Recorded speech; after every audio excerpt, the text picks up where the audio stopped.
રૂપિયાની ચમક દમક પર ચાલતા આ જમાનામાં ધંધાની પાર્ટનરશિપ કે વ્યવહારિક સંબંધો બાંધતા 100 વખત વિચાર કરજો મિત્રો, 100 વખત વિચાર કરજો.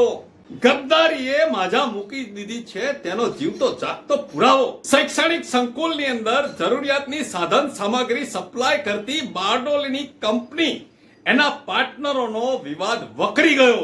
200 કરોડના શૈક્ષણિક સાધનો સરકારને આપીને 1200 કરોડ રૂપિયા ખંખેરી લેતી આ કંપની પોતાનો પાર્ટનર આ ભાડો ના ફોડે, તેને નફો ના આપવો પડે તેના કારણે જ પોતાના જ પાર્ટનરનું નાક દબાવવા માટે તેના પરિવાર ઉપર અમદાવાદની અંદર તદ્દન ખોટી પાયા વિહોણી એફઆરઆઈ દાખલ કરી અને ગદ્દારીનો જીવતો જાગતો પુરાવો દર્શાવ્યો. પીએમઓ ઓફિસની સાથે પોતાના ઘનિષ્ઠ સંબંધો દર્શાવતી આ બારડોલીની કંપનીને હવે સરકાર 1200 કરોડના ભરડામાં કેવી રીતના લે છે એ જોવાનું રહ્યું કે પછી સારા સંબંધો હશે તો ભીનું સંકેલાઈ જશે.